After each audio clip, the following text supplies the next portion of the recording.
প্রিয় দর্শক, আসসালামু আলাইকুম। আমি আছি একটা মাঠের ভিতরে। বিকেলে সাইকেলিংয়ের জন্য বের হয়েছিলাম। তো এখানে এসে বেশ মোটামুটি কয়েকশো গরু এবং মহিষ দেখতে পাচ্ছি। মূলত এই গরু মহিষগুলা এভাবে করে ছেড়ে খাওয়ানো হয়। এদের মালিকগুলো এরকম সকালে এসে ছেড়ে দেয় এবং সারাদিন এইভাবে এরা খেতে থাকে। মূলত এই গরুগুলার কোনো নির্দিষ্ট গোয়াল নেই, নির্দিষ্টভাবে প্রতিদিন করে কোনো খাবারও দিতে হয় না। অ্যাডিশনালি এরা এইভাবে ছাড়া থাকে সারাদিন। গরু এবং মহিষ উভয় আলাদা আলাদা মালিক আছে এবং এই রাখালগুলো মাঠে এভাবে গরুগুলো ছেড়ে রাখে। সকালে ছেড়ে দেয় এবং বিকালবেলায় আবার এদেরকে নির্দিষ্ট একটা স্থানে নিয়ে বেঁধে রাখে আর কি। তো মূলত এখানে যেটি দেখতে পাচ্ছেন, এখানে কয়েকশো গরু আছে, কয়েকশো মহিষ আছে। এগুলো এদিক থেকে আসছে বা এদিকে দেখতে পাচ্ছেন যেরকম।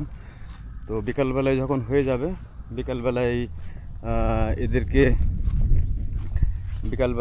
এদের এক জায়গায় নিয়ে তখন মানে সবাইকে ওইভাবে রশি দিয়ে বেঁধে রাখবে এক জায়গায়।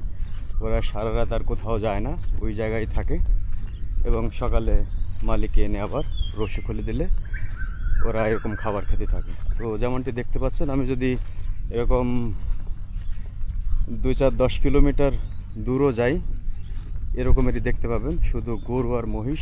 অনেকের ধারণা যে দেশে বোধহয় দেশি গরু নাই, বিষয়টা এমন না।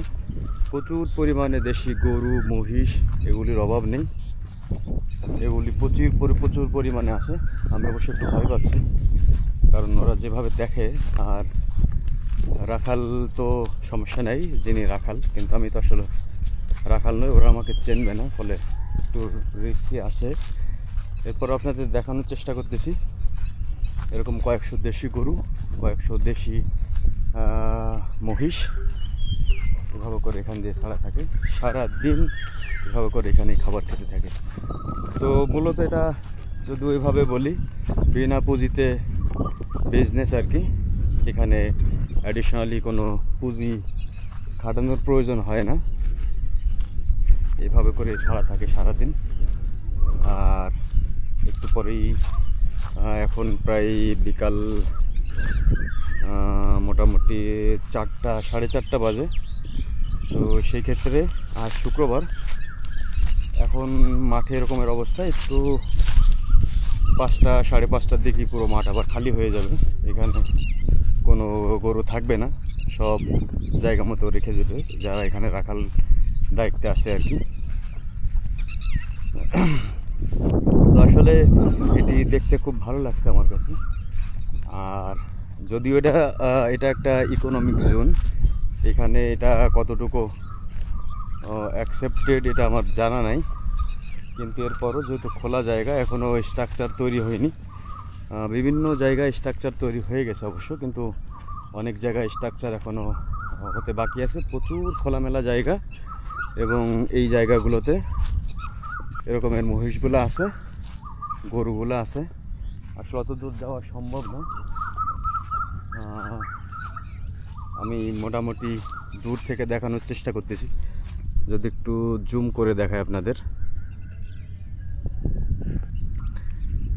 এরকম যত দূর চোখ যায় তত দূর দেখেন যে গরু এবং মহিষ এভাবেই ছাড়া আছে এবং প্রচুর। এবং এই জায়গাটা হাঁটা আমার কাছে বেশ একটু ভীতিকর লাগছে আর কি, যেহেতু গরু মহিষ কখন দাবড় দেয়, সেক্ষেত্রে দৌড়ানোর হয়তো বা জায়গা পাবো না। তো ওভারঅল বেশ ভালো লাগছে আর কি, জায়গাটা খুব সুন্দর, পুরো খোলামেলা মাঠে এরকম গরু মহিষের খাবারের দৃশ্যটা অবশ্য অবাকই লাগবে। যদিও এগুলো এরকম খোলামেলা মাঠ দেখা যায় দেশের বাহিরে, এটা দেশের বাহিরে না, এটা বাংলাদেশেই। এবং এরকম অসংখ্য গরু, যদিও দেশি গরু, ফ্রিজিয়ান না, সব দেশি গরু, দেশি মহিষ দেখে মোটামুটি আপনাদের খুবই ভালো লাগবে আশা করি।